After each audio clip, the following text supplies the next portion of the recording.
A little bit of a shop tour right now. Lights are off because it's hot. Fans are going because it's hot. But figured to give an update to the shop. There's Coyote in the back. LT4 supercharged, Cummins swapped, small block Chevy. So we got a lot going on. Oh, and if you're this guy that can't put the right hardware back and stacks a bunch of washers and also breaks off a bolt and then strips the threads out and stuffs a nut bolt in it, I mean, that's how far down that thing broke. And they just stuffed a wrong size bolt in it. If you're doing that, please stop. Stop doing that. Learn how to do better. Broken connectors. Unshielded terminal on the back where coolant is. All the locking tabs on this harness are broken. And then my favorite part, completely destroyed the knock sensor connector and had knock sensor codes. This is why I'm here in the first place. Oh, just stuff the wire in the pin. Don't bother trying to put any connector at all, any connector, because this goes to its own connector underneath here. But anyways, enough of that. Still working on the Falcon. Got a Cummins 2.8 and a Scout with AC, intercooled, big old radiator, power steering conversion, all that fun stuff. Backed by Tremec TR4050. Rebuilt that. It's a Dana 20. Vintage air. Custom everything to fit that. I'd open the hood, but it's not, there's no hinges, but that's got an LT4 in it. And then the Scout axle, still waiting on axle shafts. Everything's a mess over here because of that. But 460 Boss 351 Windsor. Love this thing.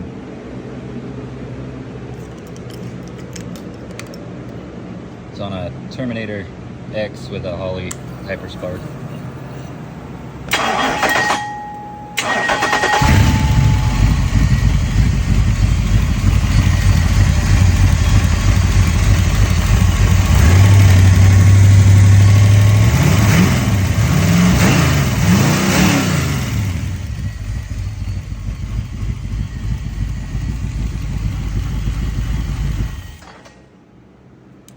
God, I love it. So, temporary wiring, that's why it's a mess. Running a carb because I don't have an EFI pump on this run stand. But this is controlling the ignition right now with this. This is only here for a throttle position sensor. Right here. Wouldn't run without it. So this is just a run stand, that's all it is. Dyno and stuff. Somebody asked about a toolbox tour. It's a mess with broken pulley and tools everywhere, but just sockets. Lots of sockets. Spark plug sockets. So Allen sockets. Easy lug nut. Removable sockets, more lug nut sockets, angle finder for drive shaft angles, measurement stuff, and then torques, wrenches, Allen wrenches, torque wrenches, custom Cummins turbo wrench, because you know we always need that. Electrical screwdrivers, soldering kits, pins, more soldering stuff, voltmeter stuff, and this is just random Dremel bits, pliers, extensions, torch sticks, all that fun stuff. There was a bunch of chisels here, a bunch of chisels here. Those clamp pliers, air tools, hammers, all the fun stuff in here, and then some files. And 1/2 inch with big wrenches. And then my metric and standard crescent wrench. Custom bent when I was doing heavy equipment for a hydraulic hose on a backhoe. Still works. Pullers, block off plates, carbide hole saws, block off plates, old ass timing light set, and then welding supplies.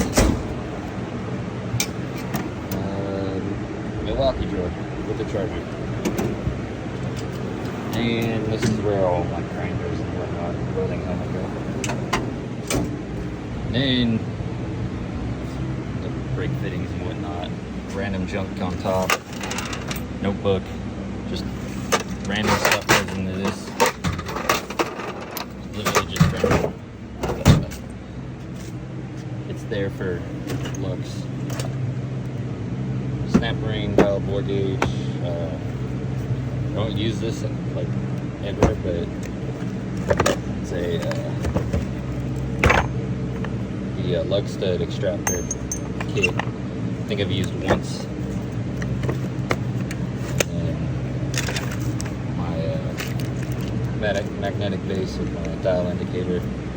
More random stuff. GM door spring installer, and then custom ATS holder tool for the ATS balancers on LS engines. Full filter wrenches, drill bits, valve spring compressor. That thing sucks, so I don't know why it's in there, but it sucks. Extractor wrenches, just more random stuff, gauges. Harmonic balancer, seal driver, a bit kit for like a ratcheting wrench, a lot of pullers. There's another grinder, lap gas, grease gun, coolant pressure tester kit.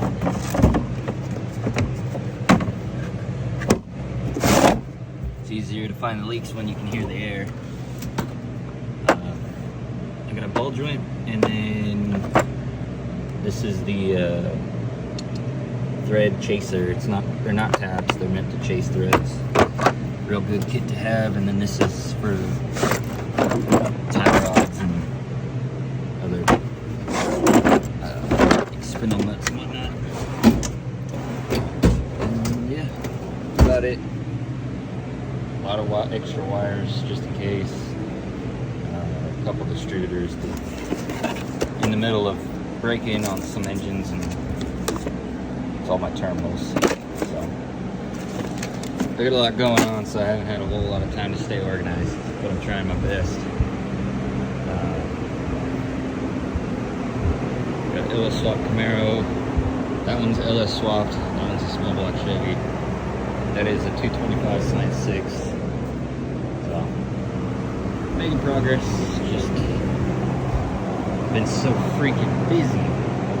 It's unreal.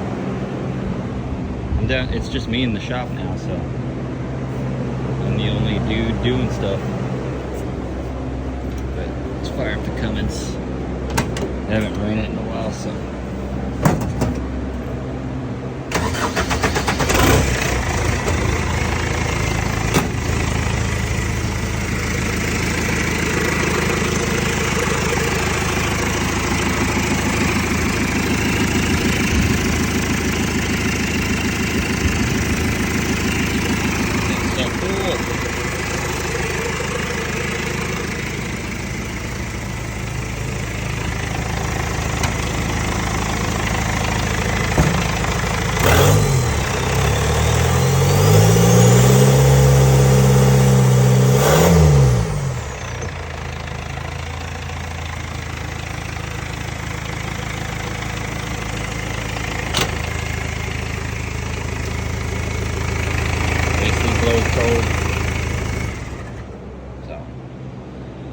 cool stuff going on. Hopefully I get another person over here to help out with this nonsense. Take it easy. Alright, so we're in. See that line that goes right across there? The rusty line?